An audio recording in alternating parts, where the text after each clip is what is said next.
so he didn't speak a word of English, but just translating back and forth with, this is sign language, we just worked together to get the car off the truck without running into the lip.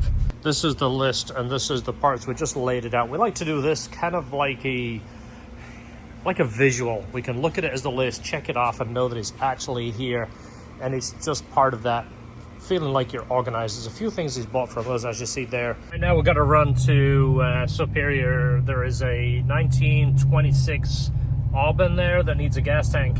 I got to go look at it and see if we can either repair it or build a new one.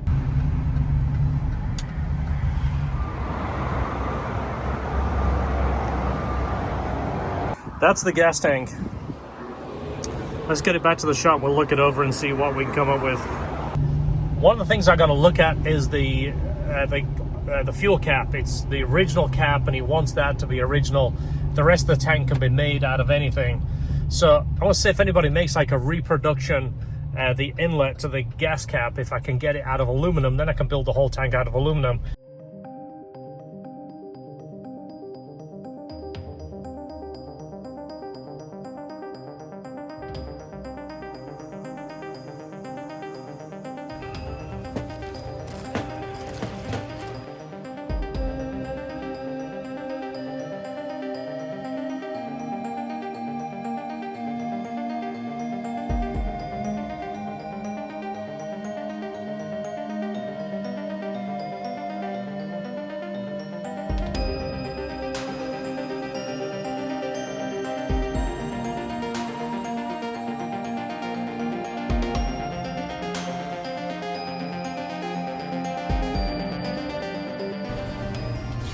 Got those put in. You know what that is? No. It's spoon rigid collars. This is a seal that gets flattened over the years. The convertible top is actually pushing down on this, and we've seen it where it separates from this frame here too. So this is the vinyl that is wrapped around it. Only goes around the edge, maybe 1/4 of an inch. But this over here sticks down all the way down that frame. So you've got to clean all that before you put this down, and then you pull the tape and stick it. But that should bring that top a lot tighter into here and have less wind noise. This seal comes all the way down to here too, by the way. This is actually a pretty nice piece. The other seal he provided also is this one right here. It goes around the windshield. This is the seal, but it goes on with the window. You can't put it on its own. The glass actually fits around there. It kind of glues to the glass, and then the whole thing is put on together. So that is going to have to go back with him when he needs a windshield. That will be installed at the same time. There's a drain right here. You kind of see how they get clogged up, leads in there. This top was put on previously, and they probably didn't do it because we found all kinds of issues with this top. This is just the material from drilling rivets. But we're going to go ahead and clean those drains. That is the direction of them. If you're looking on your car, it's kind of tough to see down there once you know where it is. This is the new top right here. I always like to lay this out, make a big pad, so we've got something to rest on. We can take all this plastic off. Good news, so this just came in. This is aluminum. That means we can make the gas tank out of aluminum. It's the exact size of that, and this is the cap that came off it, which is the cap that he wants to make sure it's the same and it fits there. This is a GM filter for the Z06 and the Stingray, the transmission filter, and I'm being a little bit weird and anal by saying, hey, can you double box it just to make sure it doesn't get damaged? Corvette people want their stuff perfect. And it will. Look at that. That's going to just totally reinforce the box. That's better box than what we got it from them. Just trying to be nice. Yeah. You know, just sharing the niceness. Yeah, you're sharing it. I mean, I thought I was sharing it, but apparently you're sharing it. Well, just, you know. Anyway, I'll leave you alone. The headlights are not in the best shape. It's got the paint flaking a little bit there. It's worse on this one. It's behind the lens look. So he has some replacement headlights. They're AP2 style, but they're supposed to bolt in this chassis, and they should fit that ballast right there, which you see that ballast is quite a bit different from the AP2 ballast. Let's take them out of the box. I should have checked that first before we took these headlights out. All right, so this is the replacement headlight. Looks really nice. And it's even got the SAE number on there. This brand is, I don't think there is a brand on it. But we've seen this before. There's nothing on it, it's just a box. But it does have the provisions for the ballast. You see the big rectangle with the two holes and the two holes? If it was the AP2, it would be half the size of that. So we have to take the bulbs out, ballast, wires, change everything over, and then we'll put these in. But these should bolt in and line up and look like an AP2 headlight. This looks actually really good. One of the things on his list was the reverse lights. He didn't think it was working, but it looks like the lens has been completely painted over. So let's see if I can wet sand it and get the paint off and then just repolish the lens, and everything else should be fine. All right, this one's all done, ready to pick up. Seatbelts are done, soft top is done, headlights are in, new Ohlins are all put together. So this one looks great, drives good. On to the next one. We have another car, very, very similar, but this time Bushings. You ready?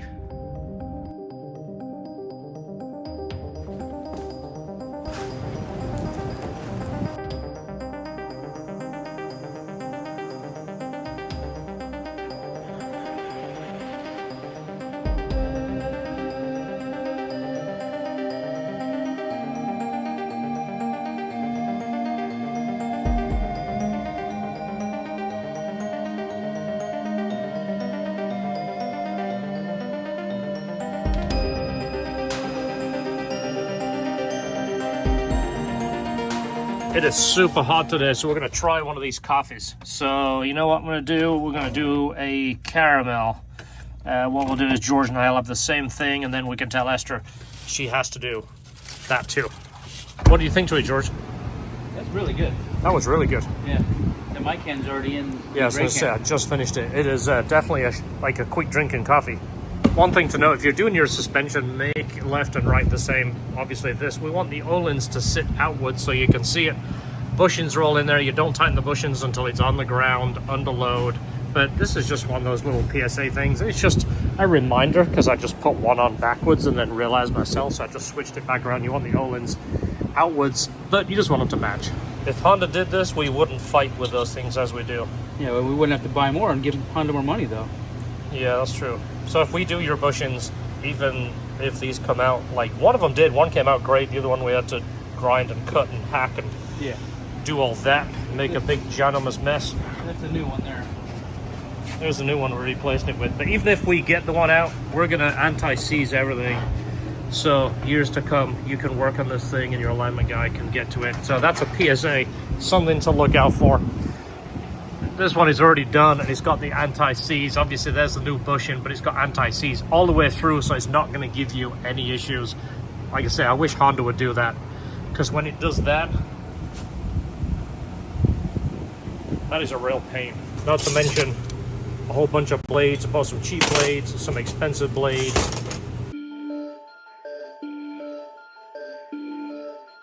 This is the new one, but typically I put the mark straight backwards. So this one over here, we're just gonna match it. Gotta give her a rotate or something. Yeah, we'll just rotate it. It's gonna need an alignment, but obviously once you put it all together, you wanna let it settle for a couple of days and then align it. So we gotta put this thing down on the suspension. What we do is we put jack stands under here, load it up on the weight of the suspension, lock all the bolts down, then you can put the wheels on. It's Monday, so George brought us coffee today. This is our coffee of choice, by the way.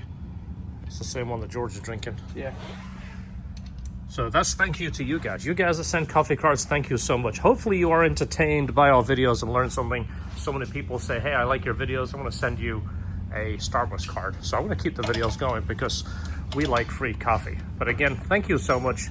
All joking aside, this is like a treat for us. You get the new so thank you. Thank you, thank you, thank you. Pretty darn clear. So when you get the new fluid out, you're like, wow, it's dirty.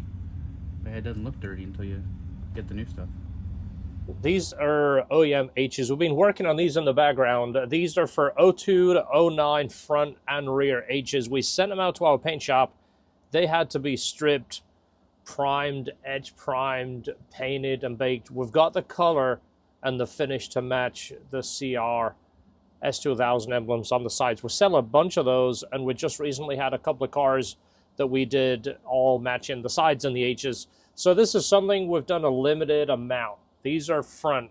This is the part number. These are OEM H's. They're going to fit perfect. These are 02 to 09.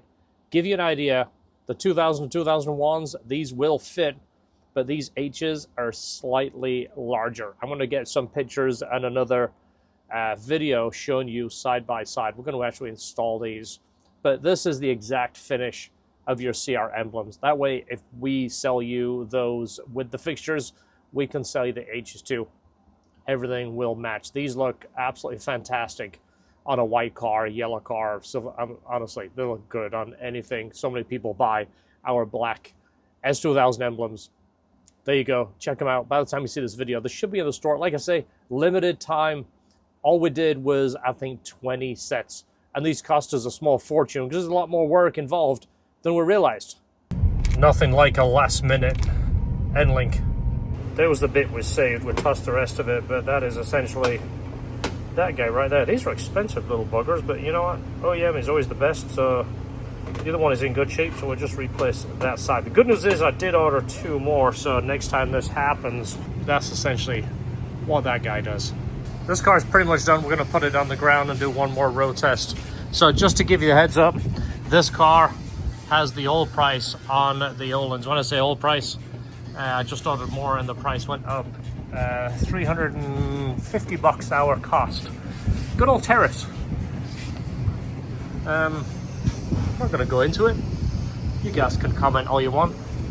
I don't know how the tariffs are helping me or helping the company, but they're helping somebody. So there we go.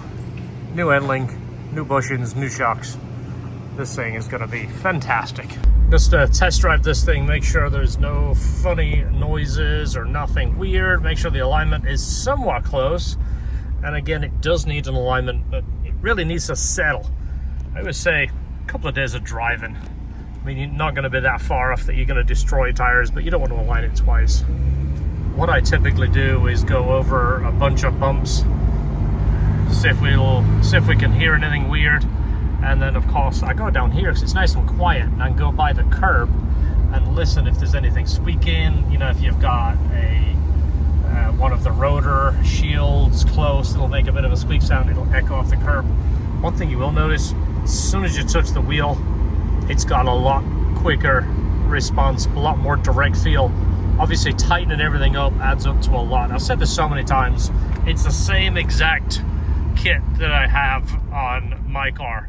And I did it after doing a customer's car, and I was so blown away. I had to do it to mine. My car only has 22,000 miles on it, and replacing all of those bushings added up to a noticeable feel. Let's go across these railroad tracks. Oh yeah, it's nice and tight. So if you've never driven an S2000 before, they're a noisy car.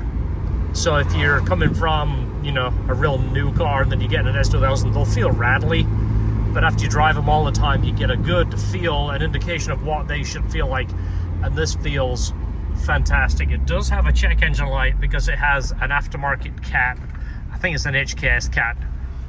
This is a 06 and up car. These are very sensitive to anything cat related. You change the cat, you're gonna get a code. Even if you put a good cat on, you're gonna get a code. It's just how they are. There we go, there's a height. That's the LHT spec, same height as I have mine. It's got definitely a little bit more aggressive look being lower, but not adverse feel and drivability. You're not scraping everything. It's got plenty of ground clearance. What do you guys think? What a beautiful car. Hard to believe this car is essentially a 25, 26-year-old design. First model year was 2000. This year, this car turns 25 years old. Unbelievable. Still such a good looking car, and as a lot of people say, it's a driver's car or an analog car, however you want to say it. This one has 123,000 miles and it feels absolutely perfect. That's just testament to how good these cars are. I mean, Honda engineering, Honda reliability, especially being one of the golden era cars, as I would say it. Not a big fan of the newer stuff. I feel like Honda has changed it and tried to soften the edges to appeal to the masses. And to me, it's lost some of the direct feel that Hondas are known for. That real drive-in, lightweight, nimble, high-revving, VTEC changeover, fun cars that they used to be. But you know what? I enjoy my job. I'm not gonna complain. This one's done. Thanks for watching. See you in the next video. Don't forget, enjoy your S2000.